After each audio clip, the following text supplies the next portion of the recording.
Episode 224, the Keston Hira had this average last year episode. Now, all the old pitchers are signing, but tonight we are talking first base dynasty rankings.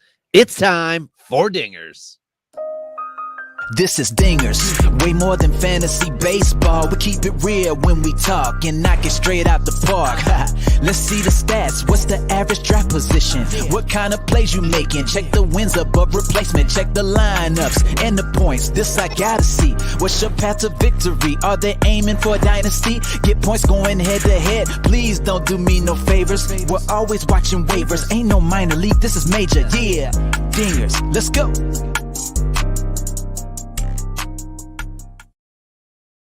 Welcome to Dingers, the only fantasy baseball podcast for smart people. It's not just Lewin Diaz that wins you championships. That's why week in and week out we're delivering tips and strategies to help you live that straight-up OG lifestyle. Joining me, as always, Robbie Baseball from the Murder Room. I'm Tyler Childs. Welcome to Dingers. What's up, Robbie? Oh, nothing. Just writing in two things for hot news, just so we don't use a lot of time tonight on this one. We'll dive in on what will probably be a shorter podcast into the collective hot news. But otherwise, life is life. Nah. Well, I did send you a possible van for purchase today. That's true. You did trucks, but I want one for one of our companies. It's a marketing company, and I want to have the brand van, and maybe have brand van 3000. That's a great idea. That is absolutely a great idea. And that van would be great for it, right? Absolutely. A Toyota van from, what was it, like the early 90s, 93, 4, 5, something like that? I just assumed they were all from 1970. I wish. But what I said to you, and I meant it, was like, that thing's going to run for another 20 years. Yep. So like it's a subframe design. So it's all unibodied together. And it will rust out before it stops. Like, I bet you if that thing gets running. But truck news, since you asked, thank you very much. I just made the proclamation to my wife the other day that I am going to get my 1979 truck as complete as I possibly can, and then just have it brought to my local mechanic, because I did something where I lost spark last month and I can't get it back, and now I can't get it on. So I'm going to get everything done that I can possibly get done, much like you would with a dynasty roster in the offseason, to keep it somewhat on topic.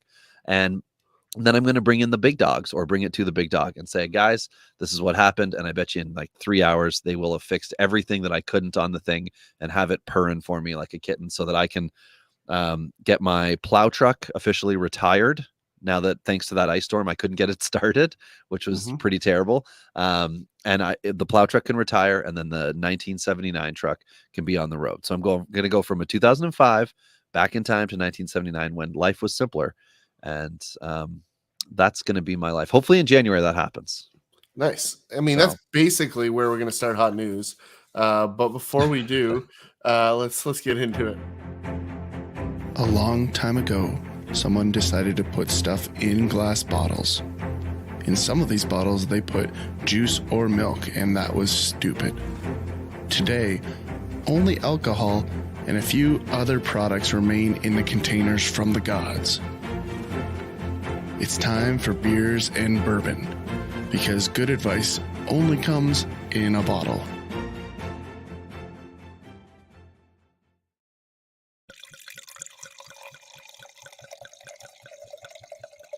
Are you in the bathroom? No, since we're at first base and we have all the talkers, it's generally the classiest position. So we went with the vino. Oh my gosh, you're drinking wine? Geez, so you've got wine going classy, and I went with some Pabst Blue Ribbon. We are on different ends of the spectrum, my friend. Because I am looking for some bargain basement first base bonus babies here. There we go. Make it as much as the funny part is this is exactly how we draft first baseman, and our drinks, and we didn't even plan this, which is the best part. It just kind of happened that, well, I mean, I planned to bring wine and you planned to bring Pabst, so we did not corroborate the difference between the drinks that we were going to have. That's true. One thing I will say is that once upon a time, I cared very much about getting the next big breakout first baseman, and I put a lot of eggs in the Alonso basket. And the leagues in which I did have him, or do have him, Those are the only leagues that I have a competent first baseman tonight headed into 2023. So there's a lot of names on this list that I've been looking at. I used to be a big Rizzo guy. We're going to talk about him tonight. But a lot of the prospects I've just kind of looked at and been like, yeah, I don't know that that's the one for me. But there's a new class here, and there's going to be some good conversation that comes from it. And if you out there, listener, want to have conversations with us, you can always find us at Dingers Pod on Twitter as Ty takes a sip. Did you let that breathe? Did you? It's been open for a while. Oh, great. Yeah, Did not it? my first time. Was it in a bottle or a box? That's my only question. It came in a bottle. Yeah. Okay. There you go. Yeah. Screw top? No, I guess it doesn't matter anymore. If it came in a box, I would take the bag out and Capri Sun it.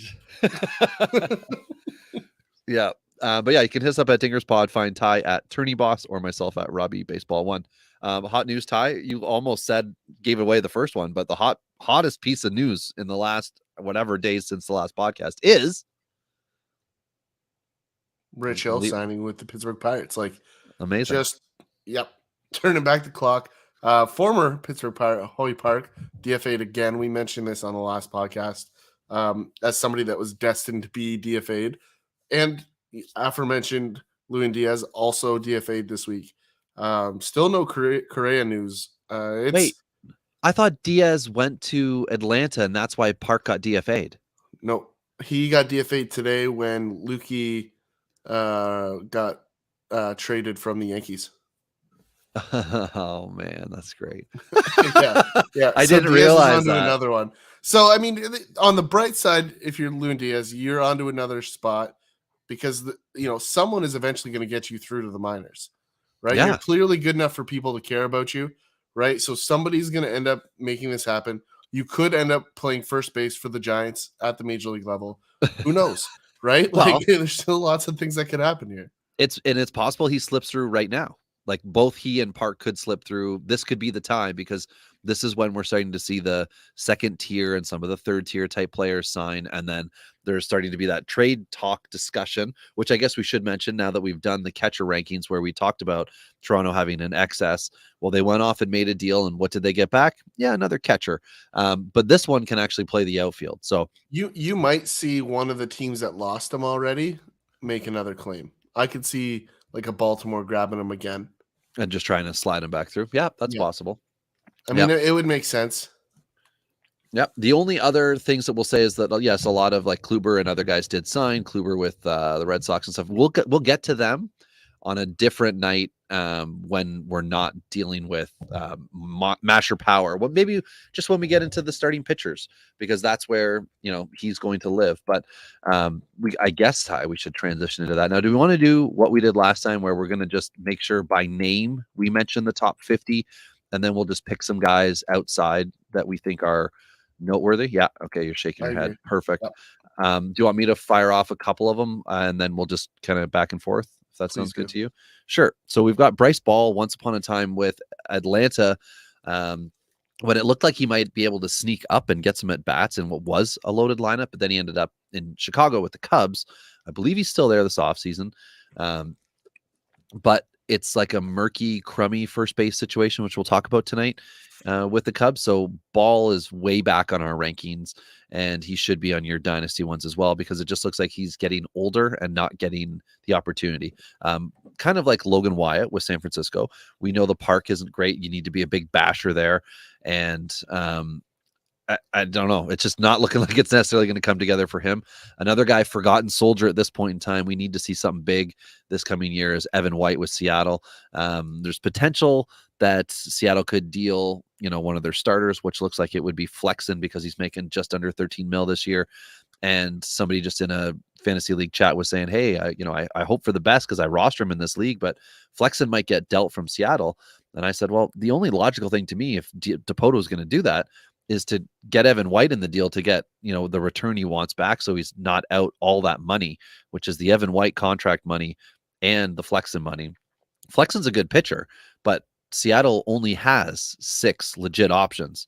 And if your 6 options making 13 mil, yeah, maybe they will want to make that deal. But anyway, Evan White's another one. Bobby Bradley's fallen back, mostly just because he keeps missing the baseball and then going back to the bench and sitting down. And Cleveland's has moved on. But I believe he's still in the 40 man. So Ty, there's a a prospect here. I've got to make sure if he is San Diego or not. That I've been seeing getting picked up in several dynasty leagues. Tirso Ornelas. Yep. Yeah, no, this is still one of their reasonably high end prospects. I'm pretty confident he's in their top 10 for the project. I mean, they did clear house, but I think they're I feel like he was an outfielder converted though. Yeah, that's what I'm seeing here if I'm too. honest. But so I think go ahead. He's on MLB. Sorry, Ty, to cut you off. He's on MLB's top 10 first bank rankings, I believe, and that's why I put him in here. I'm going to double check that because I remembered to have a quick look at that just to make sure we weren't. He's been on the radar forgetting. for a couple of years, so you're certainly in a scenario where there's some upside. So definitely not a forgotten soldier. It's just a matter of path to playing time. Is it there for him? It's probably not San Diego, but could be, something that helps him in season, make a trade later.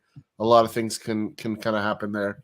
A couple guys on my list that I'm going to say are like potential post-hype guys, and one is a post-hype prospect. One of them is a post-hype major leaguers. We introduced that kind of concept last week.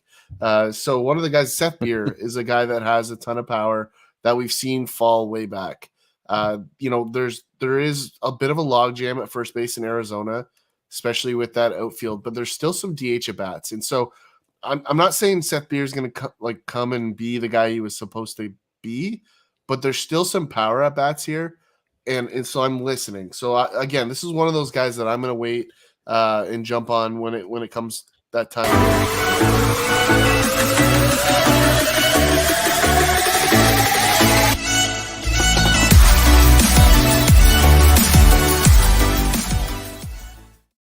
That's right. Spring training stats. Everyone excited about those. But just a guy I'm going to be paying attention to. Another guy I'm looking for a landing spot. I want to see where he ends up this season is Michael Chavis, who I've talked about ad nauseum for several years. But this is just a guy that has all the makings of like a Harrison type that just finds himself into lineups year over year. He's just gritty. I'm a fan, as you can tell, and I just still think there's a place for him, even though last year, bit of a down year, the OPS plus was under 100, but the 2021 year, was 129, so well above his peers in the mere 42 at bats that he had. So, just something to keep on your radar. I'm just still hoping and praying. And then the last guy on my list is Aaron Sabato, sorry. Of the Twins, first round pick a couple years ago, is a guy that still has crazy pop. He got the average is trending right. I mean, he looks like he's a relief pitcher on your slow pitch team, but he definitely has some upside still. We're still just 2 years clear of his draft, so we've got the upside. 774 OPS last year at AA and high A, so there's still a little bit of growth here. But this is going to be a big year. He's going to start at AA, and we want to see what he does with a full season of at bats. We should see him in AAA by the end of the year. He only had 99 plate appearances last year at AA. So I think there's some learning still to happen. The strikeout numbers aren't really out of line with a power bat, but at the same time, still a little bit close to being scary. And that's what we're going to look for. A little improvement there, a little improvement in the batting average. And I think we'll start to see him move a little bit. But just the other guy I wanted to flag. Robbie, you got anybody else? Yuli Gurriel is outside our top 50. I mean, it's age-related. Brennan Belt's a similar situation, as is Jesus Aguilar, who is the younger of those three. Dom Smith, we're really kind of curious what's up with the career. Here's an interesting one, Robbie. I took a look at his spray chart before we jumped on today. Just as why hasn't this guy found a home yet? But it's a really interesting one because his infield outfield's a little bit interesting. So he's gonna be one of those guys that has that weird shifted infield and then shifted outfield going the other way, just on the spray chart. So I think there's gonna be a bump in his batting average this year because he's gonna get some more balls through on the right side. So I think he's gonna fall into that category of guys that are sleeper worthy because of the left-handed splits. And I think it's going to open up a little confidence, and what should come from that is the power, because I mean his his numbers were large in the 2020 season. He's had 2 fallback years since then, but he really also hasn't been given regular at bats at a position he should be playing. Yeah, and that was one of the things that we also talked about before we started recording with Aguilar is that, last year was not a good year for him. Started okay in Miami, faded down the stretch, and they were doing different things. They ended up DFAing him. He ended up in Baltimore, finished off the year. Again, not strong, and he's going to play this year, I believe, at 33. So for him, there's career left. It's just a matter of where is it going to go for him. Very much like Carlos Santana, who had, good years and bad, and now signed this year with Pittsburgh. So he's going to be there, but I don't know if we can expect 2 more years of Carlos Santana solid in your OBP league. And that's kind of where he caps you, maybe points leagues, depending on the settings. He could be an above average. Like he was a top 20 8x8 player last year. That's Santana, but that was like bulk at bats, which might not be the case in Pittsburgh. I could see Aguilar as like a good bench bat in Boston. That would be an interesting fit. We know he takes good at bats, right? We know he's good at that, right? So he makes a lot of hard contact. Yeah, like his at bats are annoying because he's very similar to like what I talked about over the years with Edwin Encarnacion, like very difficult outs for the opposing pitcher. So those are big ones there. Is there anybody else on that list? I think we're ready to move into our top 50 here. Like Grant Levine's just outside. And a lot of this has to do with the production that we put into the 5x5, which just so everybody knows, we base it on what we think is going to be by the end of 5 seasons from today, where these guys going to have ranked within that. Yep. So we use runs, RBIs, home runs, stolen base, average. That's your regular 5, the 3 additional walks, which is to help you with your OBP leagues. We also count strikeouts against. So that's kind of a points league thing, as well as, if you get into your bigger category leagues, and then OPS. So those are the 8 categories we're using to try to give you an all-around player in fantasy of what they can do. If you're not counting negative stats, then sure, a high strikeout guy is far less concerning unless they're going to lose at bats. And then the only other guy that I think is worth mentioning, because I think a lot of people don't realize he had a very reasonable season, was Harold Ramirez in Tampa Bay, and probably a really big reason why they let Ji-Man Choi go. They've got left-handed bats coming from the minors and Josh Lowe and others, but I think it's a huge reason why they let him go, because he hit 300 last year. The OPS wasn't where he wanted to be at 747, just 6 home runs and 400 at bats, but the power is there. Like he is not the kind of guy that doesn't have power. So if they make him a bit of a power project, get that launch angle just changed fractionally, I think that number could jump a little bit, and we could see 15 to 20 very easily. And I wouldn't be surprised. This is one guy I would flag just as like a 25 out of nowhere kind of scenario, right? Because there's no real track record here of power. But if you ever like kind of like a Josh Donaldson, like if you ever change that launch angle, you really could see it come out of nowhere. So it's worth a look. And I'm sure if you have him in a dynasty, you're like, shut up, don't talk about it. Just, you know what I mean? Like he just kind of he got it done for you last year. That's right. Yeah, he was also hot for a little bit right after, whenever it was that he moved to Tampa Bay, because I think he was Cleveland and then moved, something like that. Anyway, that part's not nearly as important as what happened once he got to Tampa Bay, which was he got himself some at bats. So, well, he was a J originally, then he went to Cleveland, and then Tampa Bay last year. Okay. Which, I mean, Lewin Diaz has done more than that this offseason. This week? Yeah. So number 50 here, Ty, is MLBer Alfonso Rivas, who got some time with the Cubs last year, and I think is going to be more of a steady Eddie bet to be the first baseman with the Cubs. And he's got the opportunity, unlike Frank Schwindel, to stick at the position. Schwindel was given the opportunity last year and fell off a cliff, and now he's, I think, KBO for Schwindel. But Rivas might actually be able to stick around here. We'll have to see what happens, but he definitely has a shot. Of the 3 potential Cubs starting first baseman, he's the one that I think has the best chance to catch on starting in 2023 and then to continue on as an MLBer after that. So this for me fits a category very similar to our drink choices. Like I'm just not touching Rivas because I can't trust it, right? Like for me, I have to have trust at first base. Just the way I build my teams. It's a necessary evil for me. So I'm staying away from him for that reason. but Robbie's the expert on this kind of guy, so I'll give you that one. Next on our list is a guy I'll lead first because I really struggled with this one because I like Blaze Jordan. I think he's underappreciated in a lot of prospect circles. I think he's going to be a very reasonable MLBer. I'm just not ready to put him into the 5-year rank where you have him, even though I think he's good. I don't know that he's ready to take that leap. He finished last year at high A. He hit 301 with an 828 OPS, 4 bombs, 12 on the year with his time at low A. So, there's some good stuff here, right? It's very reasonable. 68 RBIs. The strikeouts are pretty good, around that 21, 22% mark. So, there's lots of good signs for where he's going to be. But I do believe this is going to take a little bit longer. And that's just why I have him back, not because I don't think he's going to be good. Yeah, and I think he's a solid prospect. JJ Michevich with Houston last year, I had high hopes for him in, I don't know what the best way to say, high hopes for him in the coming out of nowhere class, I guess.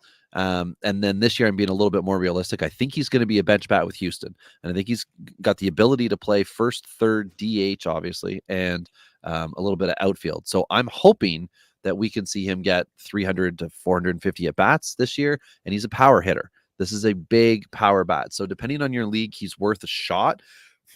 Still rookie eligible, so he's a prospect and should be able to go into your ranks unless your league is silly and goes based on MLB service time, which would be, I don't think any fantasy league does that actually, because they only count the 50 innings pitched or 130 at bats, which makes you MLB rookie eligible. So I like him for a shot in the dark kind of guy, and he's only going to be playing this year. I think at 26, turns 27 in season. So you've got absolute possibility of 5 years of MLB production ahead for him. Well, and he has a place on my team too because he falls into Team PED in a cup. So we're good. That's rare that we both have like a common interest in a player. Eric, the power's here. It's just a matter of whether he's going to get playing time. I don't think he's going to get it, to be 100% honest, because you've also got Pedro Leon coming as well. Yeah, I mean, so that's the other problem there. It's a slight window, right? It's a slight window where he might be able to break in. Like Jose Siri, I was hoping last year was going to be able to do it with Houston. He wasn't, but then he moved to Tampa Bay, and the sun got a little brighter for him that day. So we will see what happens. Eric Hosmer is a free agent, ranked number 47 for us. He could be 47 this year and off the list next year. It really depends on what exactly happens here, because I don't know. Like Boston didn't want to bother to have him kick around in the roster spot. But if you looked at Boston's roster, you'd be like, this would make sense. He was a decent player in 2019. So they just have other guys they want to take at bats. It's that simple. The only position that they want to do that with, it seems. Probably true. Yeah, there's like, can you play shortstop, Hosmer? Like that's the question they probably should be asking, right? But it's really interesting for him. Like, I mean, he didn't have a terrible season last year. Like, no. This is the thing. Like he hit 272. Like this is still a major league hitter. I've said this for years. Everyone's been low on him. I've been like, listen, he's not the best, but he's not bad either. He's a great backup. He's a great second first baseman in your shallow leagues, and he's certainly serviceable in your 30-teamers. And this is a guy that is still going to find a home somewhere. I don't know where it's going to be, but he's going to find some at bats. I could see him in a handful of spots. I could see him re-signing in Boston with a lesser rate. They're already paying him, or on a minor league deal or something that gives them some flexibility. Right. Like those are things that happen with guys like this. So that's remotely possible with that one. Next on the list, Robbie's a longtime guy for you, Lucan Baker. Yeah. This is a guy that is part of that ridiculous refuse to relieve logjam in St. Louis. They're just like, listen, guys, we're going to keep you all, and none of you are going to get at bats. And that's exactly it. Be really angry about it. We are going to have such a good AAA team. You won't even know it. Yeah, I can't for the life of me figure out how they've so far moved exactly 0 players this offseason. It doesn't make any sense to me. Lucan Baker is certainly going to be a byproduct of the short end of the stick in this one. I don't know what else to say. The power's here. This is a guy that can provide value in the fantasy world for sure. The concern is, can he provide enough in the major league level?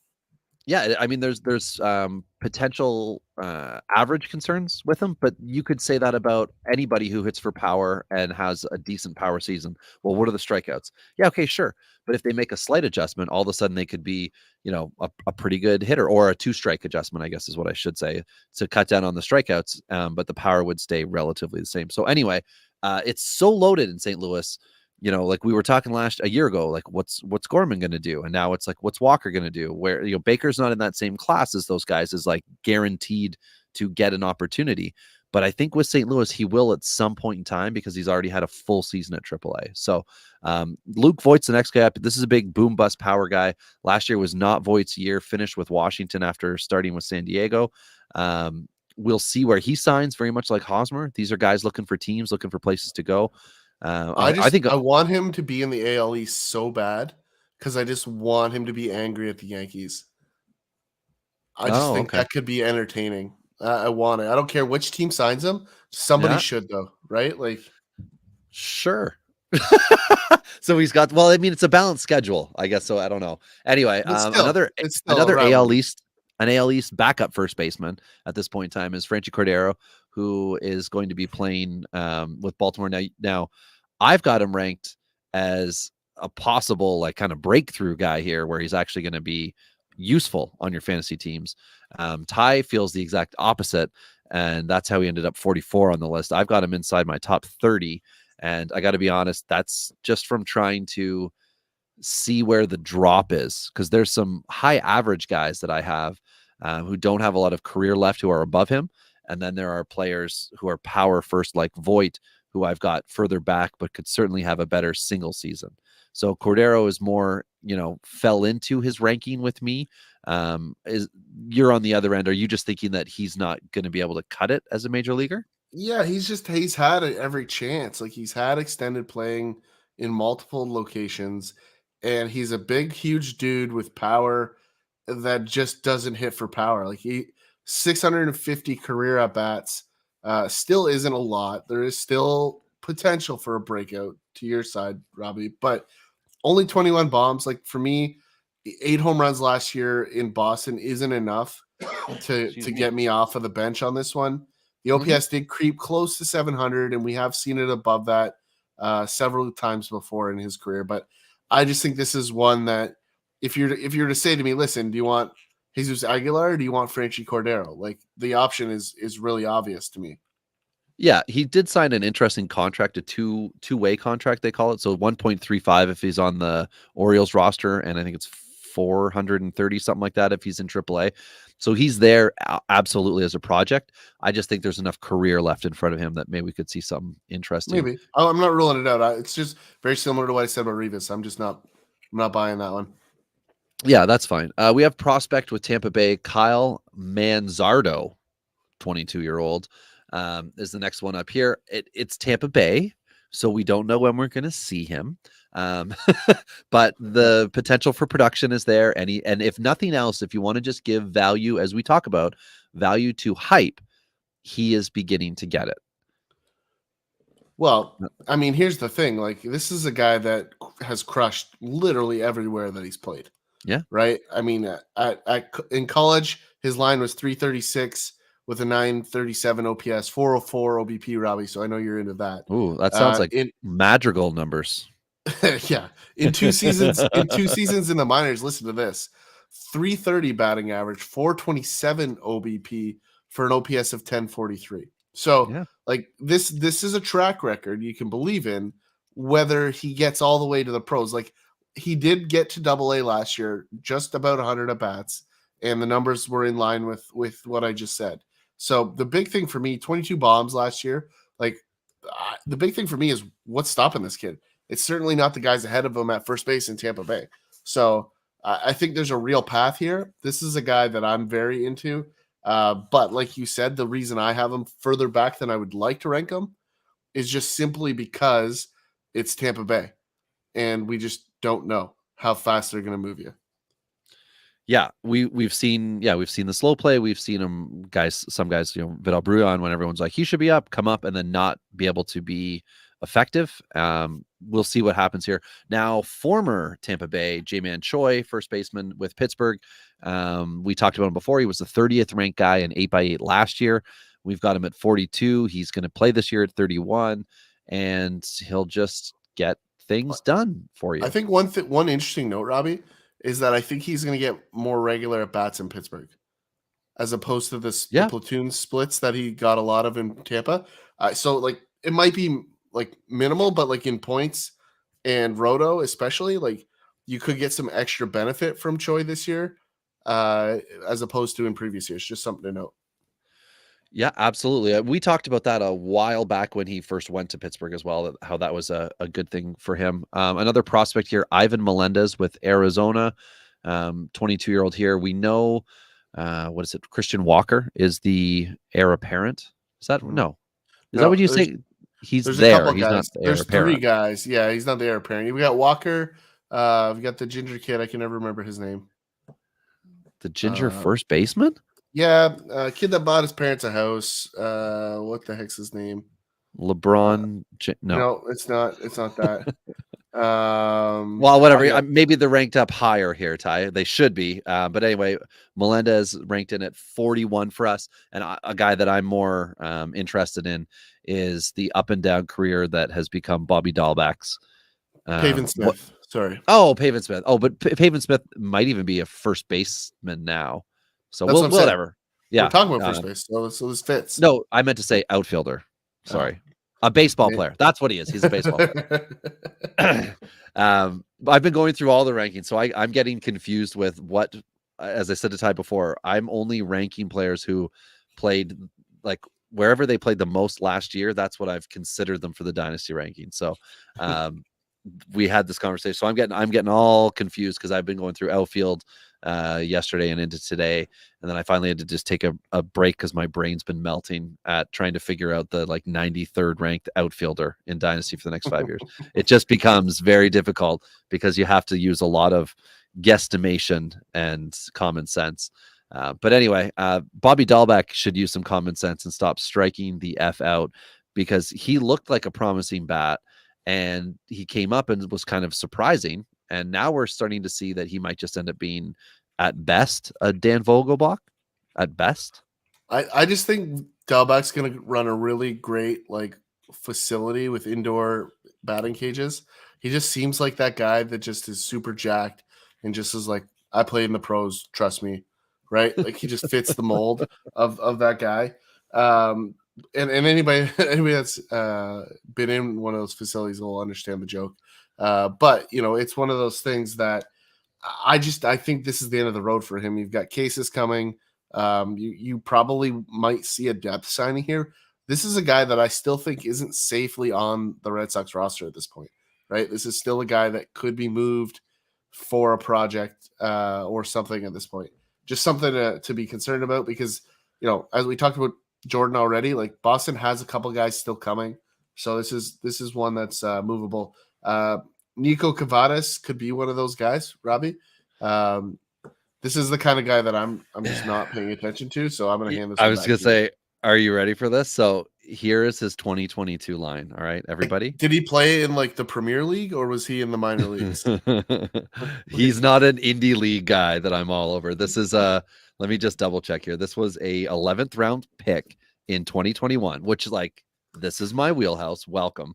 24-year-old, finished last year at AA, but this is what he did: A and high A, and then finished at AA. Sorry, as I said, batted 280 for the year, a 990 OPS, and 26 dingers with 1 whole stolen base. Now the concern here, well, if you're going to look, you're going to say he had 152 Ks in 393 at bats.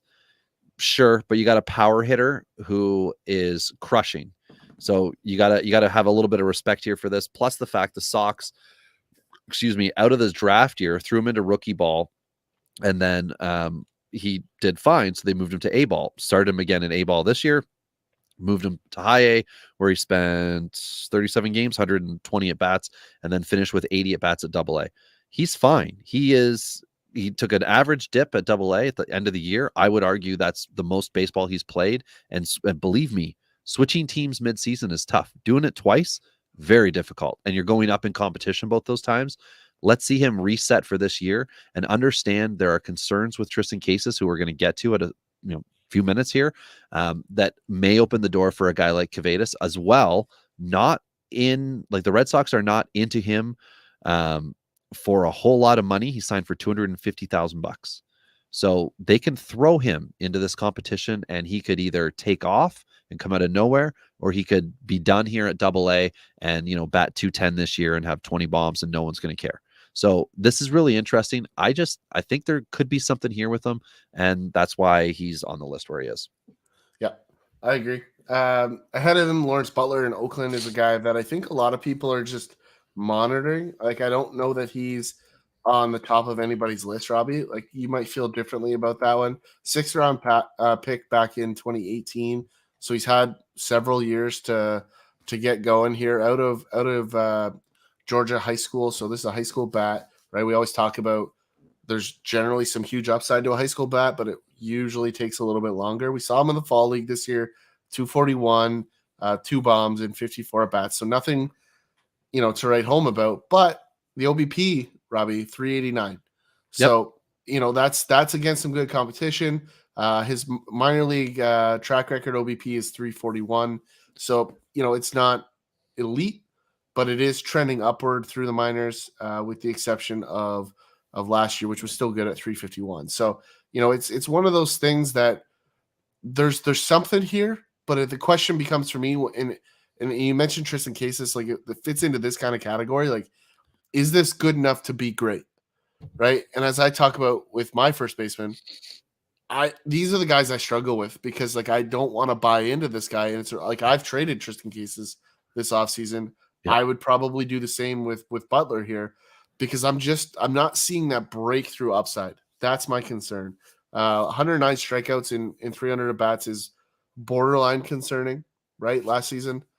Those are things that we are worried about. And what you get sometimes with these high upside high school bats is risk reward. Yeah, I mean, at 22, Butler has something to prove, but he does have the 5 category, potential for fantasy owners out there. He can hit for power. He can steal bases.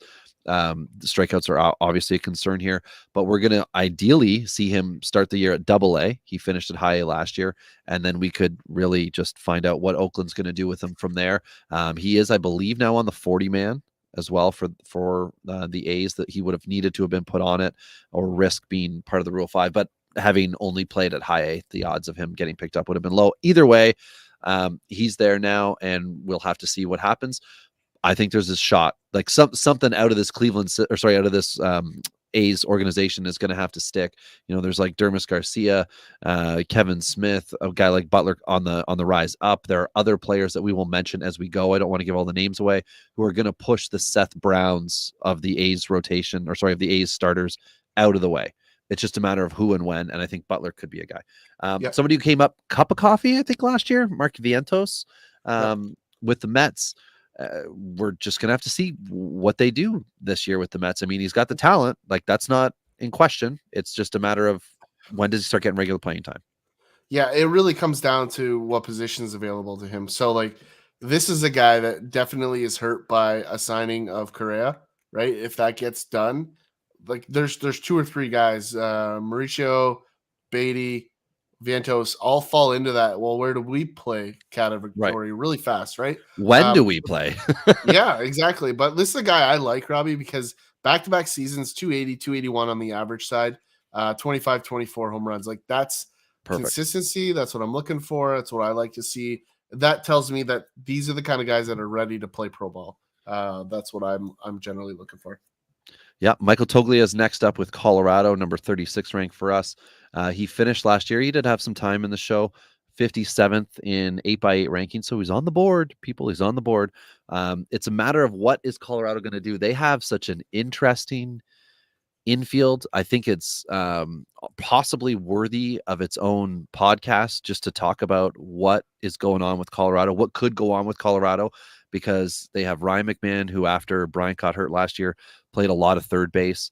But he's not a third baseman. That's where Chris Bryant's going to be unless they put Bryant out in left field. But they had Connor Joe last year going left field, first base, DH, wherever. They've got Cron at first base. Like there's just a lot of parts that could be moving in and out of Colorado. And they've added third baseman Nolan Jones to the mix. Where's Jones going to go? Is he going to become a first baseman? Is that going to be something that's going to be, itching at Toglia here? So we will see. But I think Toglia's got the ability to hit, and the Colorado, the Coors Park factors, if I could spit out a sentence, that are in his favor. So we just need to see at bats, and then Toglia could become, one of the few Colorado prospects on the power side that come up and possibly fulfill that potential. I believe he did get some time in right field last year.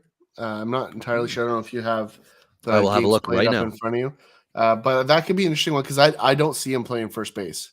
I think that's going to be Cron, Jones. Yeah, I mean, I think that's the reality. So it'll be really interesting to see what they do there. That infield is exciting. I still just, in my gut, feel like they're going to trade Ryan McMahon. I just feel like that is inevitable. I don't know that it's going to be this year, but I think that's going to be part of it because I think they extended him as well, did they not? I believe he did get extended. So, yeah, last year Toglia had 15 at first base and 17 in the outfield. Right field is what he played. So, yeah, he's extended through 20. Sorry, go ahead. So, just to put a pin on Toglia, total at bats were 111 last year, but it wasn't good. 216 average, 275 OBP, 2 dingers. But we're looking at the long range here for Toglia, not the cup of coffee. Yeah, McMahon signed through 27. The McMahon's upside is the defense, right? He's a good defender, so maybe they won't move him. It feels like the guy that's expendable, but it could be Brendan Rodgers too. I acquired him in one of our leagues, Robbie.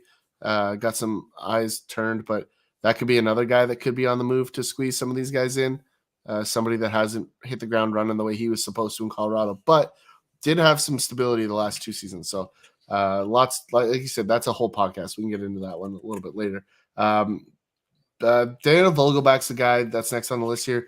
Technically a DH by position eligibility, but we don't do a DH episode, so we're going to put him in the first base one. This is a guy that's just going to give some power numbers, some great video highlights of him running the bases, and ultimately just he's the guy. He's a bouncer, and he's a fan favorite in Metsville, that's for sure. Yeah, he'll be back after the trade from Pittsburgh last year. He hit 255, 393 OBP, 436 slug, and he had 6 dingers, but which is low because he did hit 18 on the year. So he was a little bit more power effective, I believe, with Pittsburgh, but overall still for the year, 18 dingers. We'll see what he can provide into the future. 30 years old at this point in time. Then we get into some questionable career guys here. I got 3 of them, Ty. I got Garrett Cooper at 34, Owen Miller at 33, and Seth Brown at 32. Very quickly, Garrett Cooper, it's a matter of what is Miami doing? He ended up as the first baseman last year. Aguilar was out, but is there another guy up in Miami? There's a million flipping outfield prospects, and they're going to be finding guys who can hit.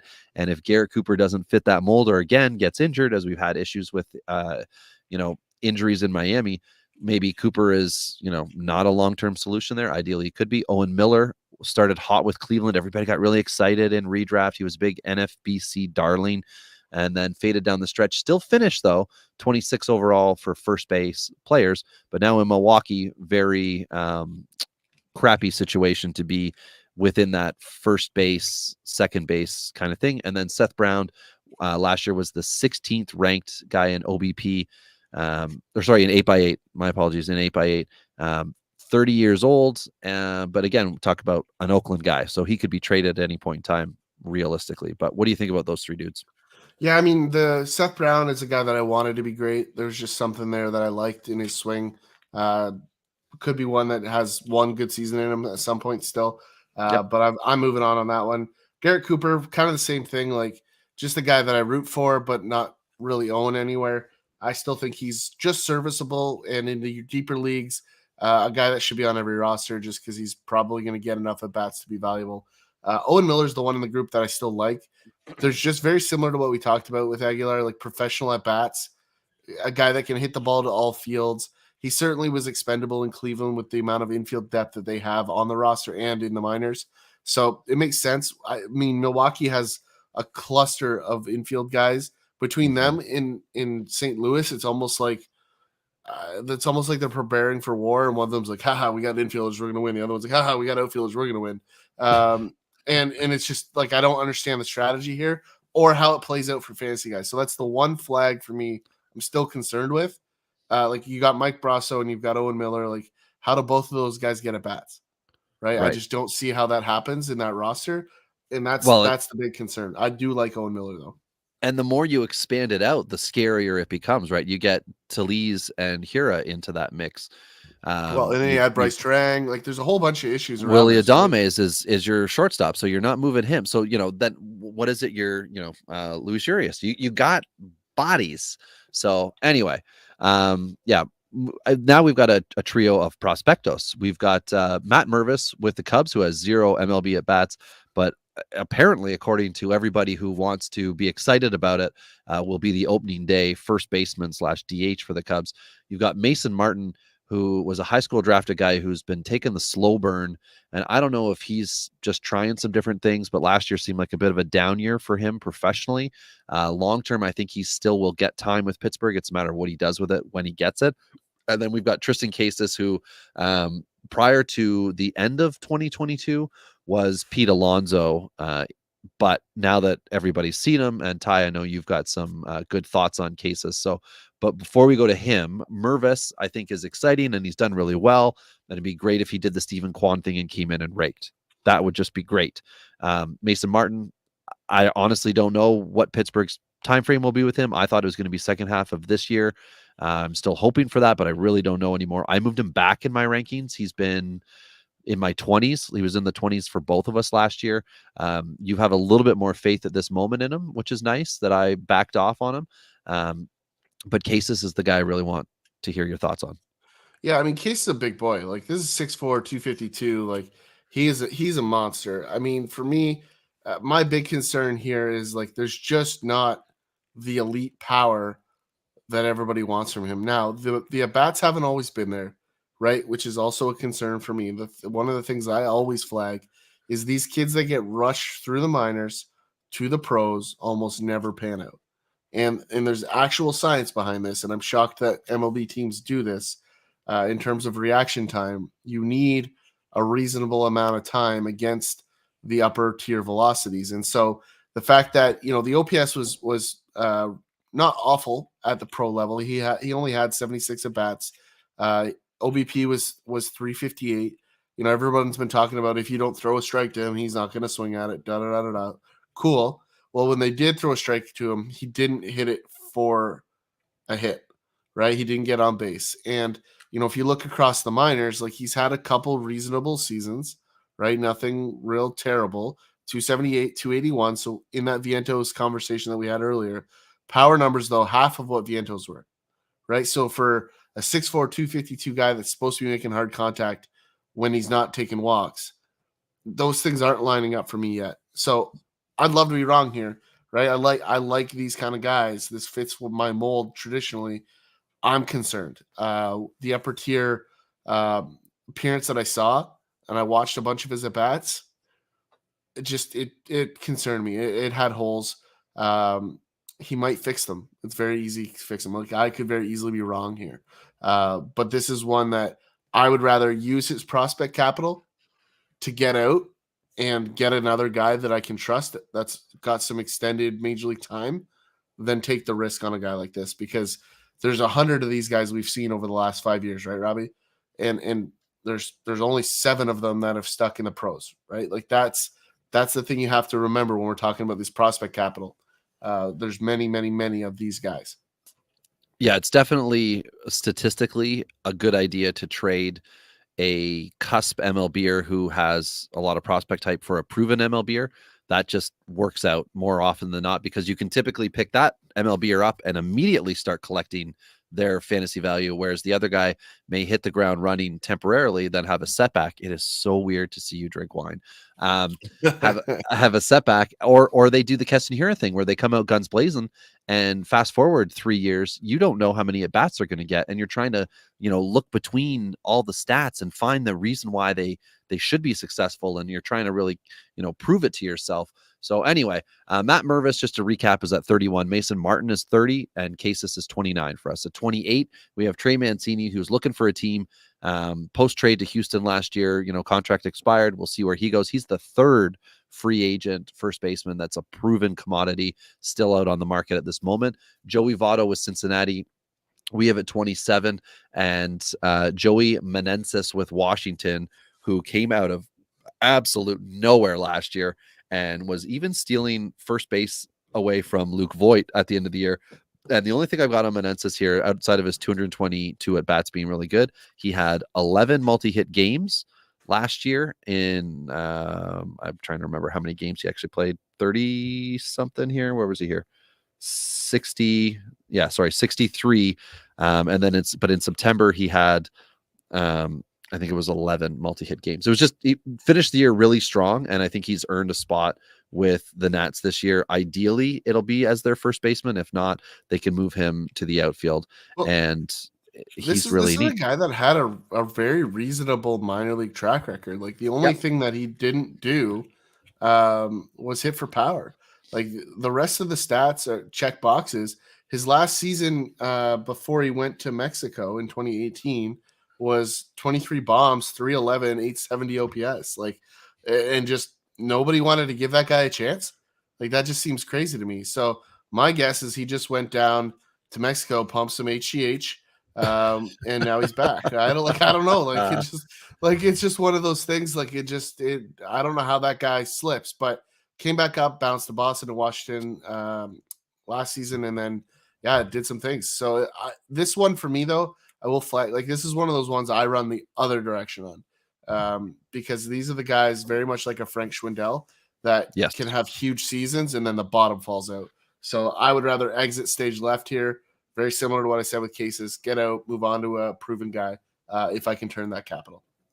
If that's possible, I would recommend that. As our 26th ranked guy, we are giving him a little bit of longevity here. We're hoping to see some run. But as Ty alluded to, there wasn't previously power here, so there's some hesitation. But I mean, Washington first base situation would be locked and loaded if he turns into a power bat, can give us a post 750 OPS even. So the next up is our top ranked prospect here. That is the Dodgers' Miguel Vargas. The 23-year-old last year got some time with the Dodgers, and fingers crossed we can see him not do the Gavin Lux slow play to becoming an average or better MLBer, and we can see Vargas in 2023 come up, get the at bats, and be effective and keep the Dodgers massive win train going. He's our 25th ranked guy. Top prospect. This is a guy that's just going to fall into playing time though, right? Like, whether it's shortstop or second base or whatever, it's likely going to be neither of those. But he came up as a third baseman, right? But I believe that he possibly could find himself in the outfield or even with some DH at bats, right? He's not going to take first base away from Freddie, so it's definitely likely third base, DH, or the outfield, because you've got enough infield depth coming. You got Michael Busch. Right, you've got Lux there already. Who am I missing? There's one other guy. Okay. No, it's Vargas. Vargas is the other guy I'm thinking. So anyway, I was gonna say, I'm just looking it up here. Let me make it official. So we've got the possibility of Mookie, right? He could come in. That's just a thing. You've still got Max Muncy hanging out at third base. You've got Gavin at short. Chris Taylor is still kicking around. Muncy's more likely to play second than third, I think. I'm trying to remember where he maxed out.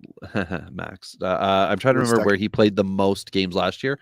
Was it second? Oh, we'll have it. We'll have it in the rankings. I think the IR is where he maxed out. Okay, well, that's possible. He looks like at the moment, Vargas looks at the moment like he's going to be on the bench. Doesn't matter, because the Dodgers are in a little bit of a transition here unless they get some more crafty outfielders. Jason Hayward is on that roster, is penciled in to be on that roster. James Outman as well, Trace Thompson, and then you would have Mookie there. So there's less depth than previous years, but you got a guy like Vargas who should be able to make that transition. And their prospect, their outfield's coming, right? Like it is absolutely coming in terms of prospect depth. They've got a couple guys that are going to fit that mold. Yeah, and they do have other infielder prospects like Cody Jose, Michael Bush, Jorbit Vitas, who are all in and around. I'm just having a look, and the more you look into it, the scarier it gets. Bradley Zimmer, not that Bradley Zimmer is scary. Bradley Zimmer and Steven Duger are some depth pieces. Josh Stowers is another depth piece that they've got at AAA in the outfield. But anyway, that's off topic for tonight. So Vargas is there. And then disappointedly for me, Jared Walsh with the Angels is in at 24. I mean, talk about a setback, but the opportunity to play is still there. Hopefully he can just bounce back and become, ready, willing, and able. MLBer, he still finished with a very disappointing year for fantasy purposes, finished 35th in 8x8. So maybe he was a little further back in your leagues. This might be an opportunity to buy a starting first baseman at the cost of a bench player, and maybe you could put him on your bench and see if he has a better start to a season. Well, I'd pair him with the next guy. Well, before we move on, the only thing that I wanted to just flag too was the splits before we moved on. And I'm just looking for them to make sure I have the data in front of me. Why I can't find righty-lefty splits right now is beyond me. Starter wins loss. What the heck? Oh, here we go. So the batting average against the righties was a little bit better. The power, 12 home runs against the righties, right? Only 3 against the lefties. So that's a big potable there that I would definitely flag. Is if you're in a format where you can swap them out daily, you're starting them against the righties, you're sitting them against the lefties. Like that's just what it is. He might give you some hits on both, but with that 215 batting average, it doesn't really matter. So I'm going to pass it to you for Keston here because I only have bad things to say about him. That's fair. We have talked a lot about here this offseason, so I'll save everybody having to go through it again. If he's put in the right position, he's a power bat. He can move from first to second. Ideally, he'll get eligibility in both for you, and he'll get to play. But we've talked already this episode about how it's crowded in Milwaukee, and we will just have to see how things play out. But the possibility is there if he's given the opportunity, if he can do something to lower those Ks, that Keston Hiura can pay off absolutely in your dynasty league. More importantly is the next guy up, Luis Ariz, Ty, with Minnesota. He is their first baseman.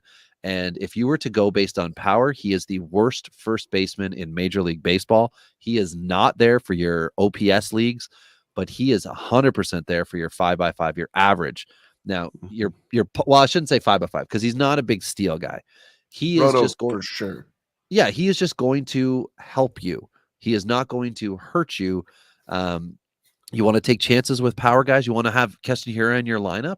Then you want to have an Ariz guy in your lineup too to help to balance it off. You want to have, the big guy like Alonso who can strike out a lot, Olsen who can strike out a lot, Hoskins who can strike out a lot. Then you also want to be able to roster Ariz so that if they're not doing well for that week, you can put Ariz in for your weekend series and hope like heck he can bring that average back up. Well, and he's a diamond in the rough. He's a great guy to pair too. Like if you spent your draft capital on the rest of the infield and everyone else drafted the high-end first baseman early enough, this is a great second tier option to go with what you would have gotten drafting your infielders at the other positions. So you obviously would have had some power speed combo with the other guys, so you can counter that with the batting average here if you need to. Jumping ahead, Christian Walker we talked about before. This is a guy that I just can't put my finger on. Do we like him? Do we not like him?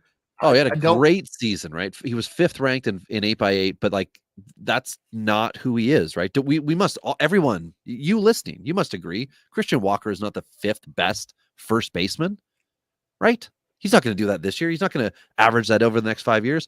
But what's reasonable? What I don't know. I think he's top 15. I don't see. I'm concerned. You had 29 home runs in 2019, which was very good. You had 36 home runs last year, which is great. But the batting average at 242, that scares me. The discrepancy there. You don't have Adam Dunn power, right, for 36 home runs. So you're starting to dip down into that lower territory. And so traditionally, guys like this tend to lose over time because pitchers figure it out. They know what they're sitting on. They find the patterns, right? So these kind of guys start to disappear. Chris Davis is a guy that comes to mind, right? That's scary. right? Like Well, that's how I feel, and that's what concerns me here. okay. Is I like what he can be, I like what he's been. I'm concerned about what he might be, right? Okay. That's a good caution for them. I'll try to do a little bit of the positive spin. I feel like the NL West has said it is so weird watching you drink wine and you got your fingers. You're doing the You don't fingers. like Like, that? oh, just like hold the whole stem like this. I know I'm a hat and hoodie guy, and I'm totally underestimated, but I am classy as shit. Yeah, absolutely. So back to Christian Walker, who is our 21st ranked guy, just to get the ranking clarification as well. I think the NL West had some of the best pitching in Major League Baseball, and he was able to mash it. And I know you get to go to Colorado, and I know, whatever you want to say about everything that's good and bad. But I think he was just able to get it done. I think he's going to be consistent, and very much like Trey Mancini with crappy Orioles teams, pardon me, I think Walker might be able to get it done until he gets dealt. I'm hopeful that he can continue it, but to be honest with everybody out there, I don't have him on a dynasty roster today. And depending on that situation within my dynasty teams, I don't know that I could add him after what happened last year. So if you Yeah. don't already have him, this conversation might not be doing you much good because you might not be able to go get him. The guy who does roster him, if he's going to look to sell, it's going to be a sell high. Yeah, I agree. So anyway, let's get into the top 20. Yeah. So number 20, Jose Miranda. I have him at 13. This is a guy that I'm very, very high on, Robbie. Came in with huge expectations. Had a slow start and then a reasonably consistent finish. I think this is going to be the guy that takes the biggest step forward at the first base position. He's probably going to end up playing more third this year. So like this time next year, we might be ranking him as a third baseman. That's very, very possible. And so, I mean, the difference in first and second half, he hit 280 in the second half. The OPS isn't where it's at. You're going to have an OPS dip in Minnesota. It's just natural. The first half in Minnesota in the cold is going to be lower, right? So these are things you have to pay attention to, and you have to manage your roster accordingly. But this is a guy that I just think has all the talent in the world to be a predominant first baseman at the major league level.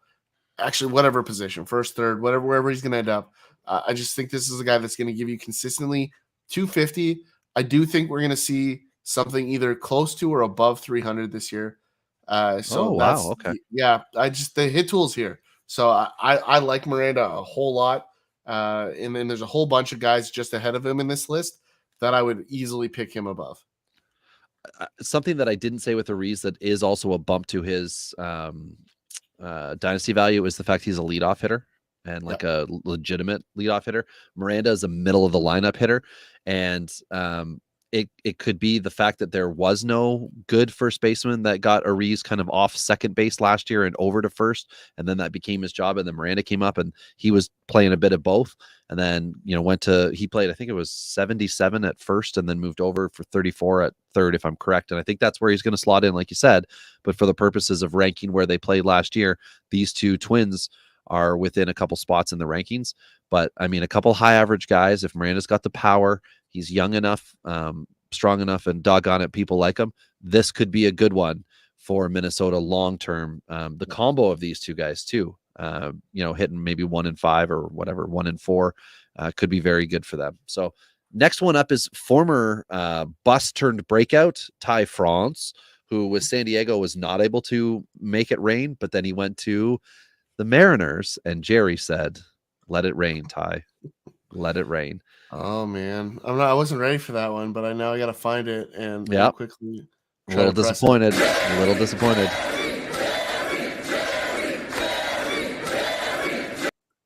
That's right, baby. Found gold in that Austin Nola trade.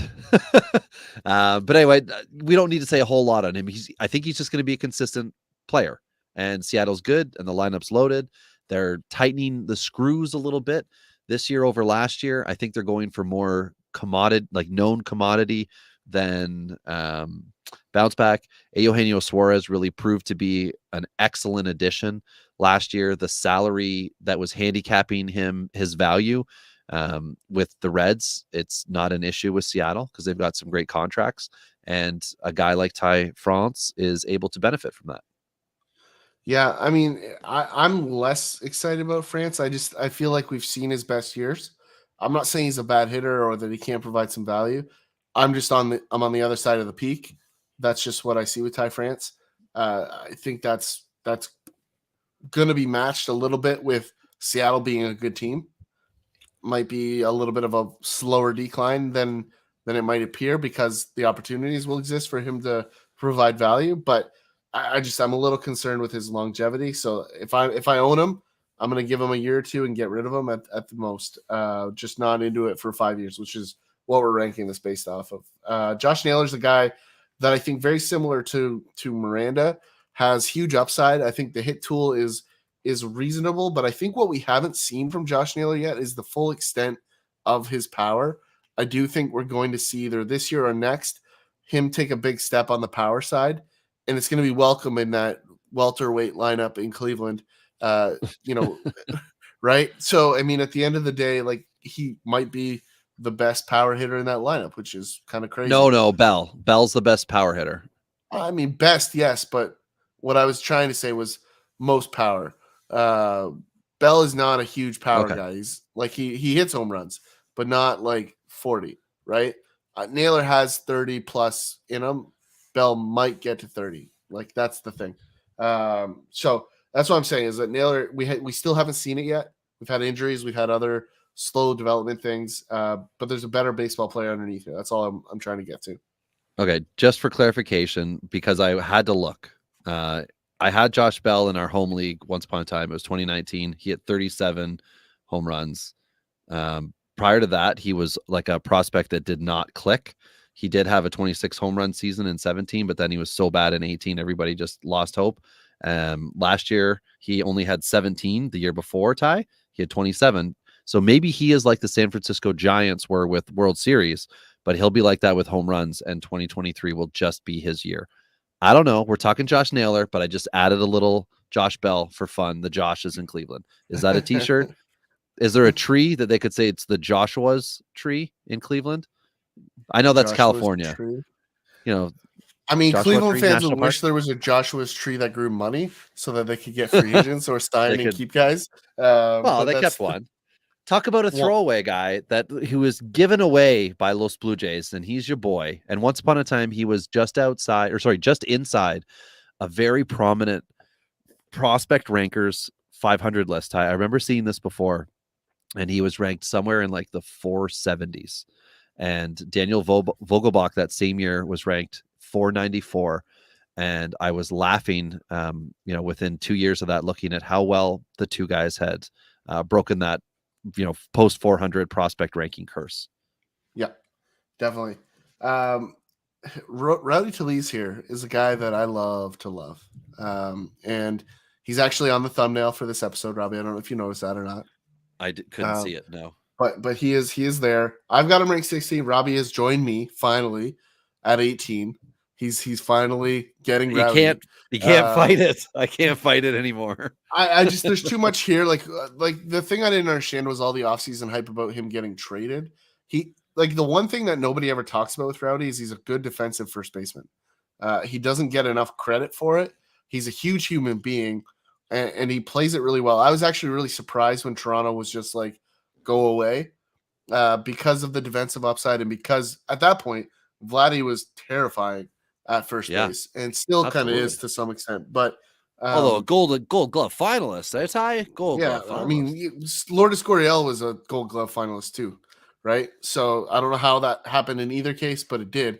Because like Vladdy had a negative DRS last year. I don't know how that qualifies you for a gold glove, but that's a whole different conversation. And that's coming from a Jays fan. So that's what it is. But Rowdy's just a guy. We saw moments of what we've talked about the last couple of years, Robbie, last season. We saw it. It was there. Right. And so it's just a matter of what's stopping him from the consistency. And I think this is the big year for Rowdy. This is either it. He either becomes a star, either becomes the guy we think he can be, or he becomes KBO material, right? Because, just like where he's going to get paid, because he ain't going to get paid to be an inconsistent guy anymore, right? It's just not going to happen. So he's got to make the move this year. He's coming up close to free agency in a year or two. So we've got to start looking for him to take that step. So I think there's a lot of pressure on Rowdy to become that guy. He was the eighth ranked first baseman in 8x8 last year. Like, he was valuable. And so there's enough here. Milwaukee should be okay offensively, but Rowdy's got to take a big step. And I'm in on that. I expect it to happen. But, I can also understand the risk as well. Yeah, you can't deny what he's done. And that's the issue, is that if you think it's going to stop, I've been wrong already on him, and I wanted him to do well. I'm just going to say he's going to do it, because when you look at the list, it's like the most boring players year over year are between, I will say as high as 5 with Christian Walker, who I would argue could be a boring fantasy player, to 25. Those are all the guys that get it done for you at the various positions. You've got guys like Ty France, who's at 15, Walker, who's at 5, and then where's a 10? Josh Bell was 10th last year. Talise was better than Talise was better than everyone but Walker on that list. But you wouldn't have thought that. You would have thought, oh, Talise must have been way back.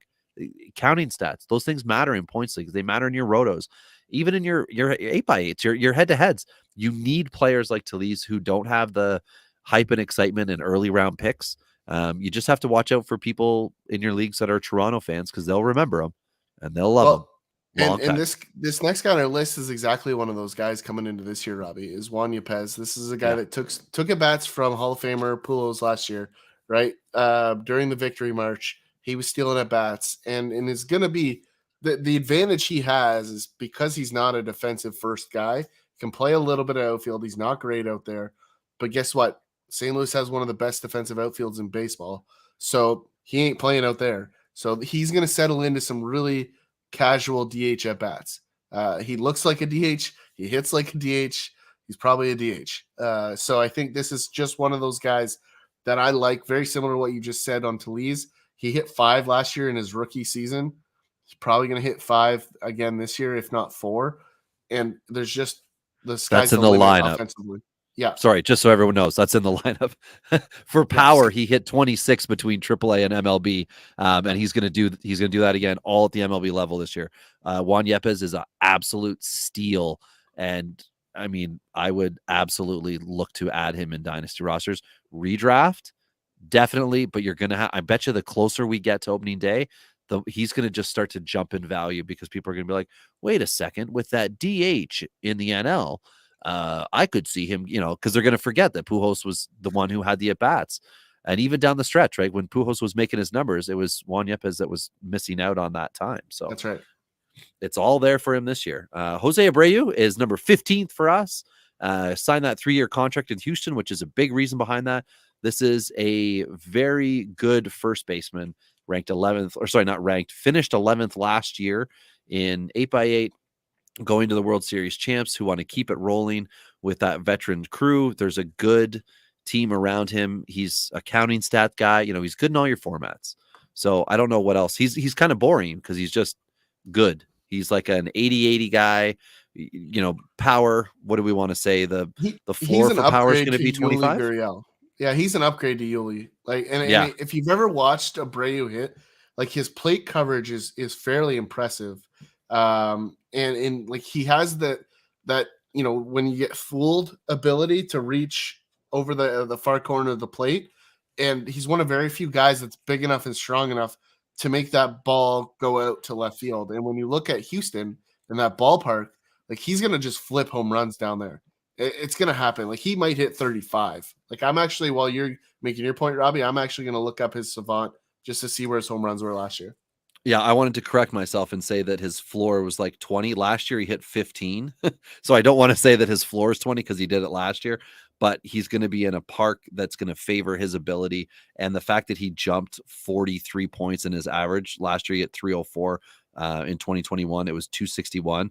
The difference was he had double the home runs in 2021. But I will argue the value of average to the value of a counting stat like home runs, it is a wash.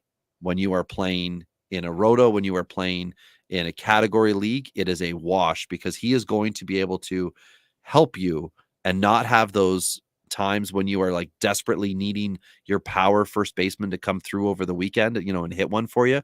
You're not necessarily going to be counting on him to do that week in and week out, but I think it's safe to say he can average 20 home runs a year in Houston, but the upside is there for him to be 30 plus.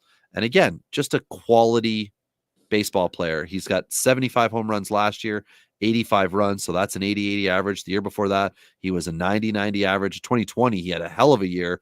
2019, a hell of a year. Like, this is just a great first baseman. Well, and I'm going to make a small refinement to the number I actually counted based on the overlay here. So if he had all of his balls in play last year at Minute Maid Park in Houston, there's roughly 20 more home runs in the bag there. So if you say half of those games, 10 more bombs, he's back to that 25 mark, right? We're in value territory for Abreu, even if he's got a small decline. If you wedge him between Abreu and Tucker or something like that, there's a huge bump there because, most of that White Sox lineup underperformed last year. So why would you pitch to Abreu when he can pitch to Gavin Sheets, right? Like that's kind of the scenario. But now you're not pitching to Abreu. Okay, you can face Tucker or whoever they're going to have catch. Whatever is in that lineup in Houston is going to be better than the protection he had last season in Chicago. All the seasons before that were great. So always being on guys that have a track record. Like the guy that's up next, CJ Cron, has done nothing but be reasonably productive in his career from a fantasy perspective. Might not help major league teams win all the time, but fantasy-wise, he helps you win. He had a pretty strong season, faded down the stretch. Like the last month and a half was not great for CJ Cron, but overall finished 13th in the 8x8 format. This is a guy that still has a couple years left. There's value here. Nothing to shy away from CJ Cron on. Career high RBIs last year, Ty, at 101, and career high runs had 79. Pretty good for a guy that, as you said, faded down the stretch. The average took a dip. He was 281 his first year with the Rockies, 257 last year, and the OBP took a dip as well. He's been a career 300 plus guy, well, better than that. 322 career. Last year was 315. 28 and 29 homers the last 2 years playing in Coors. I just expect exactly the same thing. I don't know that he is going to lose time at all this year. I would say a worst case scenario, but it's not really the Colorado thing, is that they would trade him at the deadline. Right. But Colorado tends not to do it. They tend to offer extensions at the deadline. So we will see. But that's a couple proven guys in Cron and Abreu who you could really bank on for production. Definitely this year for Cron, but beyond, we know for sure Abreu is going to be in Houston. So that's a good one. But the next one, Ty, oh man, this is so risky. This is so risky. Spencer Torkelson. Yeah, I like this one. There's hard contact here. There were some hard lessons. I said this last season, if you remember this time last year, Robbie. Yep. I screamed it from the mountaintops, like they were going to move him too fast. He was not ready. He's ready now, right? He had the up and down. He had the bounce back. Torkelson's going to be a guy. And now, is 2023 going to be a banner year? No, not necessarily. And I think that's where people get lost when we do these rankings, Robbie, is like, we're talking 5 years here. Like, there's going to be an uptick throughout this season, and then the following 4 years are going to be great. Torkelson is a star. You just have to recognize that he might not be a star yet. And that's really, really why I have him ranked where I do, Robbie. I'm here at 12. You're a little bit further back at 17, but not that far back. You have anything else you want to add there? I'm certainly in the ballpark with him, but what I want to see is Detroit have a better lineup with him in it instead of they want to build it around him. You've got other Tigers prospects, but you only have, Javi Baez. So let's get a couple of guys who can, put the bat to the ball. Maybe they pick up Trey Mancini, maybe Eric Hosmer. Like just get some guys. They picked up Zach Logue randomly, just somebody we talked about on a previous one who got DFA'd by Oakland. He's there as depth, but let's see Detroit get someone to help that lineup, because we know Miggy's there. Miggy's not on our rankings. Miggy's a guy who, best case scenario, has a Pujols year. He's not going to do that. He's not going to be able to do that next year.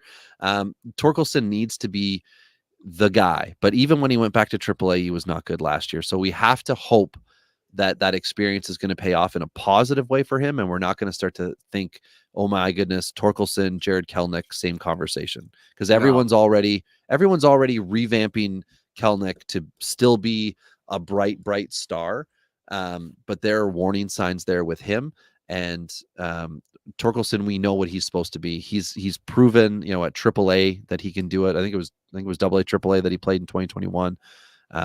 Let's just see him have a great year. Somebody that I mentioned earlier. Are we good to move on to number 12? Well, I mean, there was a big uptick in OPS in the second half, Robbie, with Torkelson. I mean, the at-bats were fewer, just 96 versus the 264 he had because of the minor league assignment. But improvement, right? And so that's what I'm saying. Like, we've got a guy that's going to trend up for the foreseeable future. Now's the time to buy in on him. It'll probably be the last time you can, frankly. Yeah, I agree with that. Sometimes you get these guys who have a bad first year, and you get those prospect happy guys in your league who have him, and they want everybody, if it's a contract league especially, they want everybody on a first year contract. And if they don't become a superstar, they're done, or they're ready to make a move for your next guy. Maybe this is the time that you can go get him. Number 12 for us is now Cleveland, Josh Bell, who we did talk about already before. And like I said, maybe this is going to be a big year for him. He was 10th last year in 8x8. I just see him consistent. He's just going to be a consistent guy. I don't know that he's going to get like a 5-6 year contract. He'll be playing this year, I believe, at 30. And he's good. And Cleveland was a playoff team, and they score runs, and they turned that outfield around, as we mentioned countless times last year. Good for Cleveland, good for Josh Bell. Let's see what he can take from 2023 and get himself a multi-year contract to really settle in. But I have him as a top 10 guy. He made it just outside at 12 for us. Now, are we good to move on because he's a wily vet, or do you want to? Yeah. I mean, Josh Bell is just flat. I mean, there's not enough there for me to touch on too much. But the next guy I do love. Like, I do. Okay. So Vinny P?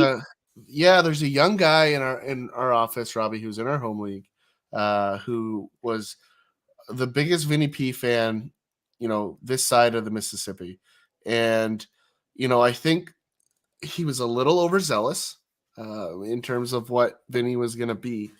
But when you look deeper and you watch the at-bats that Vinny P had, I'm here and I'm listening. And I think there's upside. Like, he finished the season strong. He batted .295, had 10 bombs. 18 more at AAA, Ty. Correct. 18 more. Yeah. Yeah. This is a So, power bat.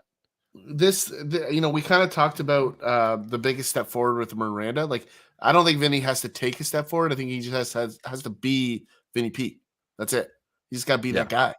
And he's going to be great. And so this is the best hitting prospect to come through Kansas City in a long time. Agreed. Yeah. There's Bobby Witt Jr. He's a better hitter than Bobby Witt Jr. Okay. Bobby Witt Jr. is a better player. He's a better hitter. Yeah. Bobby Witt Jr. is a superstar. And he's going to be proven that when we get to the shortstop rankings. We can get into it. Vinny Pasquantino. I'm pronouncing. You bought like letter. 7 extra vowels. I did. You know what? My son sounds everything out, and my wife, as a kindergarten teacher, is teaching him all the rules of the vowels. So I found that I don't speak well. Yeah. Can you explain more? I'm having a beer over in the corner while she's teaching the kid. And I'm like, wait, can you explain? What do you mean when 2 vowels go walking, the first one does the talking? Anyway, so I'm tripping over my names here. I apologize. But anyway, this is a great thing for Kansas City because, like I said, Detroit needs their lineup to get a little better around them. Kansas City's been trying for years to put a couple veterans around some young guys, but more veterans than young guys. Well, now they're going to have a really good mix. And he's a key part of that. So it's great. He's number 11 for us. I think he'll safely be inside the top 10 next year. Once he's done it for a full year at the MLB level. Hopefully we don't see that sophomore regression. Anyway, top 10 time, Ty. It always gets more boring here because it's more just about why are they where they are than it is do they deserve to be there. Anthony Rizzo is back with the Yankees, right? Yep.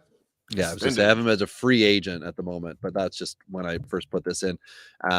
He's number 10 OBP league. He's your guy, and I just think he's going to have a better power year this year than people are okay. expecting. That's, I think, the big flag for him. Like the OBP is always going to be there with Rizzo, but again, I still don't think he's been healthy all the way for a long enough stretch to take advantage of Yankee Stadium yet. I just think we're going to see it this year. He had the 32 last year, tied career highs that he's had. Oh my God. Well, that's what I'm saying. I think he's going to surpass that. Like, that's what I'm saying. 4 times he's had 32 home run seasons. It's like he gets to 32. He's like, I'm done. Anyway, so we want to see the average go back up. That's the big thing with him, because 224, 248 average 2021, but in 2020 he was 222. But prior to that, he was always like a 270 plus guy. So we'd love to see that return. Anyway, he's steady Eddie. We know that. Rhys Hoskins, very similar situation. The team around him has gotten even better, and that is great. And the fact that he's not going to lose playing time. Oh, you have a concern, Ty? Do you have a concern? No. I was going to say, we saw it down the stretch. Like, Hoskins had a good finish. He was a big part of why they made the run to the World Series, right? Like, you saw that full lineup, how it impacts a guy like Rhys Hoskins, right? A guy that's 30 home run season, good for him. 246 average. That's good. Rhys Hoskins right there. You know, he is a 240 something average guy. That's who he is. Career high was a career high. 30 home runs. He's had a 34 home run season. I forgot about that. I forgot about that. Anyway, this is definitely somebody who can go from 80-80 guy to a 90-90 guy. That could be a step up, but his floor is 75-75. And when I'm talking about runs and RBIs and that, which means he's a very safe bet. So number 8, Ty, is somebody who I said does not count here. And you said you don't care about no rules, and he's your guy. And I'm not objecting. I'm just saying. You're just saying in case I'm wrong. I get it. I'm saying outfield episode, I'll talk about him because that's what he played most of last year. But to your point, the deck has been cleared. He is going to be a first baseman, hopefully forever now. Yeah, Andrew Vaughn in Chicago for the White Sox is going to be a first baseman. And what I said to Robbie in terms of why I have him as high as I do, this is a no-brainer for me. He's 24 this year, and he had 17 bombs, 270. He's entering his 3rd season. So unlike a lot of 24-year-olds where it's like, oh, let's see what he can do this year. Like, we know what he can do at this point. And now it's like we're going to see improvement on top of that, right? We're going to have, in all likelihood, a healthier lineup this season with the White Sox. So when you start putting some of that stuff together, Vaughn will be the benefactor of that, just, without even considering his own development, because he's going to be probably the 3-hitter on this team, right? You're probably going to see Eloy hit 2, and then you probably see Vaughn hit right after him. Small chance they might flip that, but I think that you're going to want Eloy to have max out at bats. We should see, a full season of at bats from our boy in center field as well. And, Robert, I think, is the 2-hitter. I would argue he's a 2 if they're not going to put Benintendi high. If they want to put Benintendi back a little bit, like 5'6". I forgot about Benintendi. He's not a power guy. Yeah, like right now it's like kind of looking like an Anderson, Robert, Eloy, Benintendi 4, and then you've got a potential 5'6", even 5'6", 7 with Vaughn, Grandal, so for me, I actually think you go Anderson, Robert, Vaughn, Eloy, Benintendi. So unfortunately, like, they have a weird scenario. Like, they could even back the train up, which would put Vaughn in the 5 hole and actually hurt him if they slide Benintendi into that 2 spot. So it'll be interesting to see that roster construction as we get closer to the season. That'll be a big spring training thing we'll want to pay attention to, is what they're rolling out, because it will impact the value of all 5 of those guys depending on where they slot in. So it'll be a really, really interesting. You've got Gavin Sheets there too, right? So you've got a lefty on the back of the train. That's really the big concern, is you've got 4 dominant right-handed bats, right? Yeah. So how do you stack that without making it a disadvantage come matchup time, right? Yeah, like Benintendi's in that mix. Absolutely. He's going to, because he's a lefty, he's going to he's going to come into that 4-man group, but it's a matter because Moncada's, had down years. That's all there is to it. He's had down years, and then he's had high K years when he's been good. So what Jan Moncada are we going to get? And that's going to determine how that lineup rolls. Just like Yasmani Grandal, if he is garbage, then that's going to really hurt the White Sox again this year. Yeah, that's going to be a tricky one. I'm actually really interested. The more I think about that, that's going to be a tough one to put together. So good luck to whoever's not Tony La Russa putting that one together. The sober manager who's going to be dealing with it. Yeah, I don't even know who did they hire for this year. I don't even actually know the answer to that one. You know what? I was reading something about the guy. Anyway, you'll be shocked. It's a white guy. It's a white guy. Yeah, I'm trying to remember his name. Southside, like the white guy. But anyway, Ryan Mountcastle is next on our list here. A guy that we both love, Robbie. That you've sniped from me in several leagues because I informed you that he was good. And you're just like, you know what? As a repayment, I'm going to draft him away from you, which was great because I ended up with CJ Cron, who did better in most scenarios when you did that to me. But Ryan Mountcastle can hit. The biggest problem for Ryan Mountcastle is that his GM rolled into town is like, listen, this outfield fence where you hit all these home runs, it's got to go, and it's got to go like 30 feet back. Yeah. So that's the biggest problem for Mountcastle because he's a predominant pull hitter. The best thing that can happen to Ryan Mountcastle is he gets traded to Toronto because that guy absolutely rakes in Toronto, and he is a must start anytime he's in Toronto. Might be the best hitter in Major League Baseball in the Rogers Center in Toronto. So we'll see. But Ryan Mountcastle, 17 last year in 8x8, a little bit of a disappointing number, Robbie. But I think the sky's much higher than that moving forward. Yes. Now I have circled back here to the White Sox manager, Pedro Griffel, who was with KC. And I remembered the name. That doesn't sound as white as you made it out to be. I'm gonna argue it's like a La Russa, Okay. I think he's a bald white guy with a tan. That's what his picture looks like. Well, I'm not with showing you his picture. His name's Pedro. Yeah, still. I'm looking to see the ethnicity is not, a big deal. Regardless, I just remember I read this same article. I had to pull it back up from MLB.com because I was reading about it. I'm like, oh, that's interesting, from KC when KC was good. So, okay, cool. So he knows the division. Anyway, Mountcastle, I'm with you on all of it. He lost home runs last year with the park move or with the thing moving back. Let's hope there's a bounce back. Again, this is a guy who's in a lineup that's getting better and better. So that's to his benefit for the counting stats. We want Mountcastle to return to the dominance. I put a lot of stock in him last year, and I didn't get the power that I was hoping for. But at the end of the year, he was fine. He just wasn't what I ideally wanted, which was a top 5 guy. That was Christian Walker.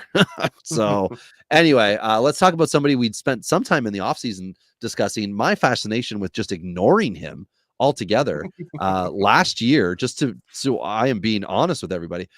In 2021, I ranked Nate Lowe 22nd amongst first basemen. In last year, I ranked him 37th.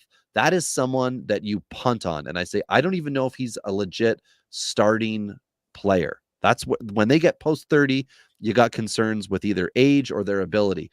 Then Nate Lowe came out and had a perfectly fine year. Now he was 14th, but as you talked about a lot, Ty, he was 14th last year finished in 8x8, but it was a hot finish. Oh, he came out, or he finished the year very, very well, which is a good sign for the future. And Texas has done nothing but load that lineup up. Well, so second half splits, Robbie, 339.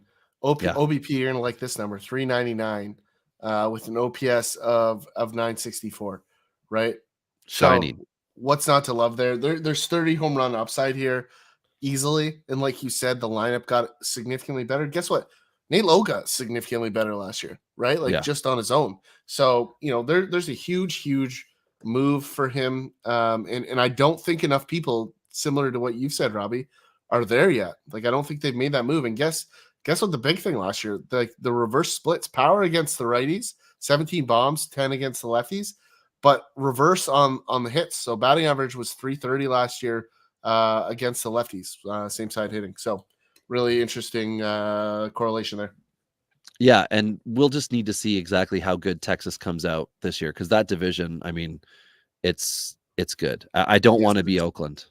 Yeah. Because and honestly, the Angels are really on teetering, right? Like what are the Angels going to do rest of this offseason? What are we going to see from Anthony Rendon? Again, that's for another episode. But Texas, we know, got better. Houston's looking to maintain, which is the world championship. And then Seattle is looking to take a step forward from a playoff team to a division title. So it is going to be tough, but you got a guy like Nate Lowe, things get a little bit easier. Now we'll move up to the top 5 here, Ty. Number 5, we've got Goldschmidt, Paul Goldschmidt with St. Louis, and he was the second ranked guy last year, had a hell of a year.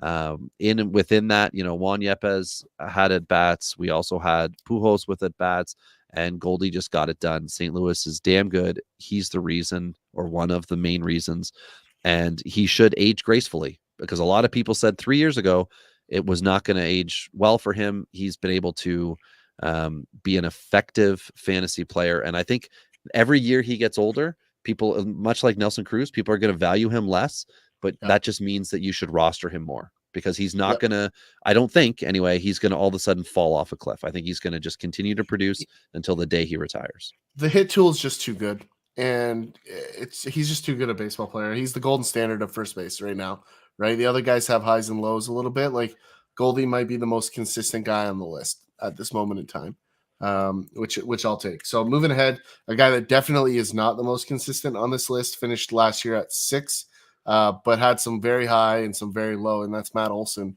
Part of that, whatever guys that they have locked up for 8 years, so like they're at like 14 now. Oh my goodness, yeah. If it doesn't go well, Anthopoulos will never have another job. Yeah, but even if it doesn't go well, the salaries that they're tied to are not bad enough for anyone to get angry. Well, by the time they're all done, like the last year of the bulk of them, you're right. That'll be the highest point, but it's just like he's locking so many up that he's going to have to, well, not have to. He will probably need to make a trade of 1 or 2 of those guys a couple years down the road, but they still have several years left. What a lot of people don't realize, though, is that they bought out like some arbitration years and they got some free agent years, right? So they got a huge discount on the free agent years. They paid a little bit of a premium on the arbitration years, but overall, it's a really smart deal when you look at inflation, the rate of currency growth, and just the rate of salary growth at this point, right? So like there's just there's an obvious win here for Atlanta's front office. The only thing that can really stop them, in my opinion, is injuries, right? And they've had a couple. Soroka, Acuna, Albies have all had, significant injuries so far. Those things are going to happen. It's baseball. It happens to every team every single year. So those are the things you can't plan for. But I love this. Olsen is in a great scenario to produce. He's the power lefty in a predominantly right-handed lineup. He's going to be settled into the middle of that lineup for the stretch of this contract that we just talked about.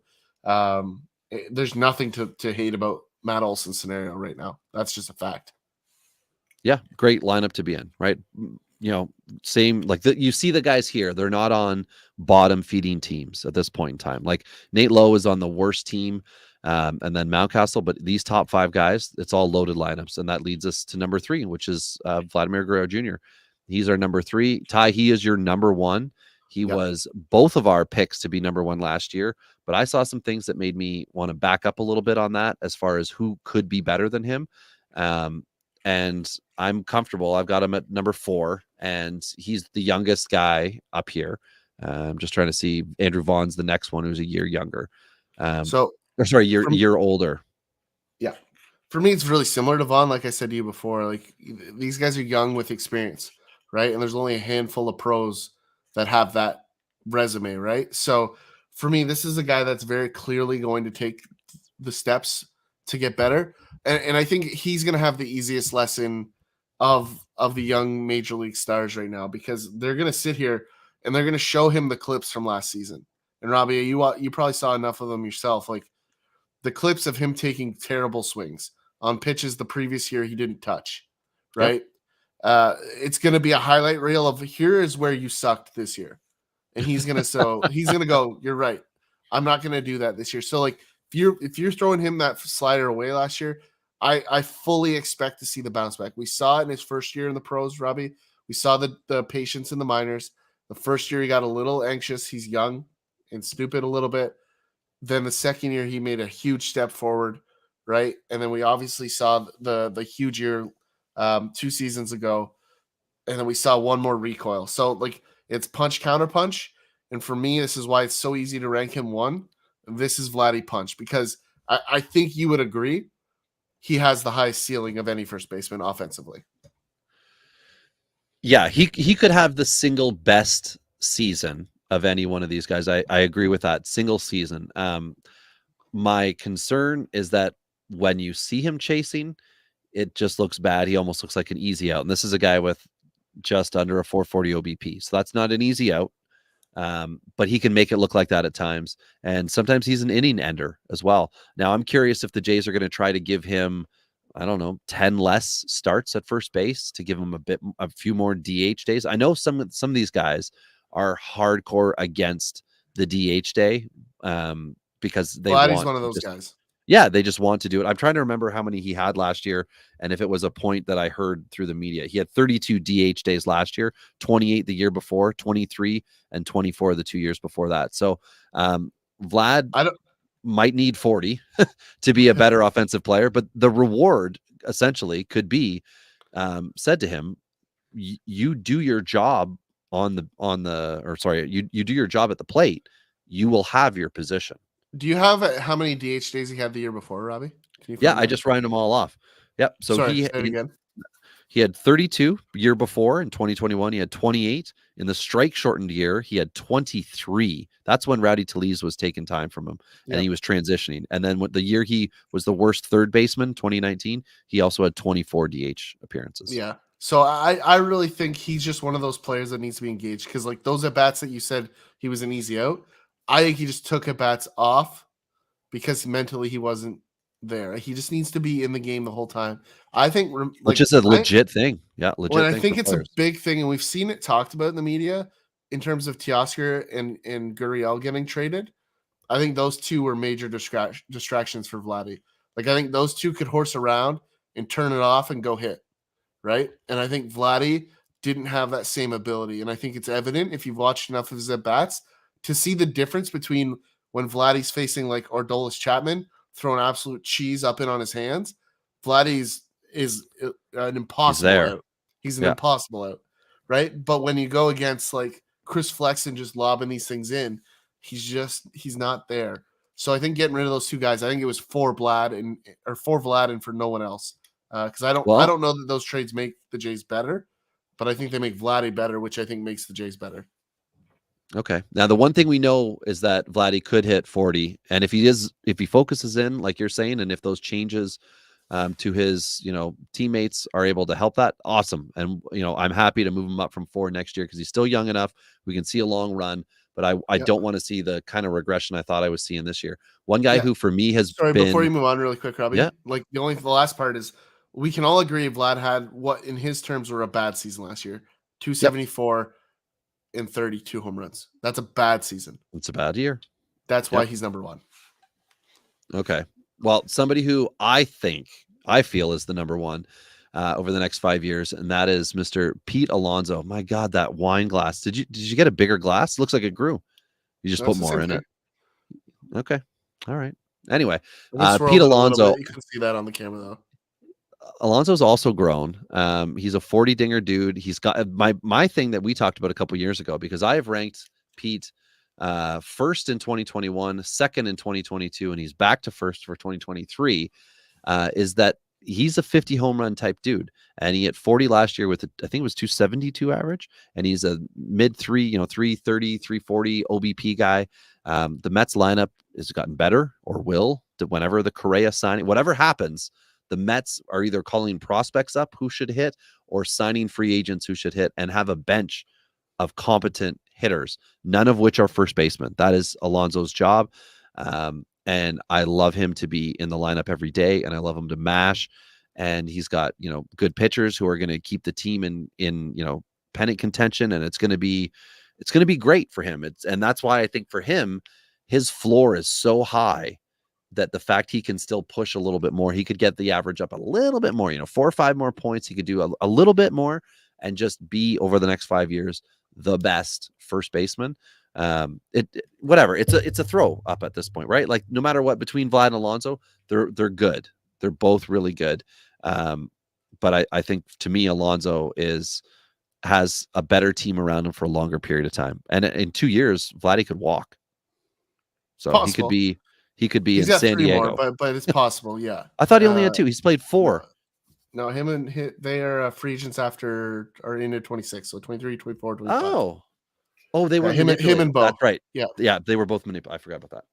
Yeah, so 3 years. I agree with you, and I got nothing against Alonso. The biggest thing for me with Alonso is that if I'm picking out of the top 5, Alonso is the guy I'm least likely to pay for in that top 5, right? Just on value proposition. Fair. That's fair. Yep. So that's the only thing.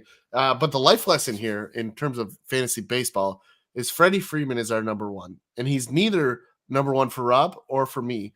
Yet he's been consistently number 1 across the board, and that's because Freddie Freeman's just good at baseball. He's good at scoring runs because he gets on base all the time. He's good at hitting home runs because he hits just enough to be into that tier of power hitter. And he cashes runs regularly because he puts the ball in play. So this is your absolute pinnacle. He's probably a 4 category guy, Robbie, for Freeman. But he's about as consistent as you're going to find at any position to give you 4 categories. So I mean, there's nothing to dislike about Freddie Freeman, except for the fact that he's the oldest guy in this group after Goldschmidt. So it's hard to say a bad thing about him at this stage in the game. Yeah, I mean, I'm just trying to pull up the rank. Yeah, like Freddie Freeman was the number 1 first baseman in 2020. I'm trying to find where he was here in 2021. But he's right up there, and he's got the big contract. Vlad was number 1, Olsen was 2, and Freeman was 3 in 2021, and then Freeman was number 1 last year. So he's already been producing at a high level. He's also on a team that wins 100 plus games every year, so he's got opportunity. And we talked about the Dodgers lineup already. 1 through 5 are all really good. We don't have a lot of like in my top 5, or sorry, in the Dingers top 5, which is Goldschmidt, Olsen, Vladdy, Alonso, and Freeman. Only my number 3 guy is on the outside. Sorry, he's not even on the outside. Goldie is my number 5. So I've got all of them in there. Your number 4 guy is 1, 2, 3, 4. So you have Nate Lowe as 5, and he's our number 6. So it's all right there. The top 5, cream of the crop is there. And then, it takes a little bit of a hit back, and we want to see some progression from other guys, or you just have the Hoskins, Rizzo, Bells of the world who are consistent, Crons, Abreu's as well. It is a good position. It has the ability to fluctuate a lot year to year, as we saw last year with, a guy like Trey Mancini. Even though he had such a crappy finish, he was still the 20th ranked guy in 5x5. But you also have weirdos like Darren Ruff who are able to finagle their way in to some ugly fantasy relevance. So depending on the depth of your league, those are the peripheral type guys you need to be concerned with rostering. I would much rather take a chance on a guy like a Darren Ruff on a single season than pay a hefty price to try to roster Matt Mervis.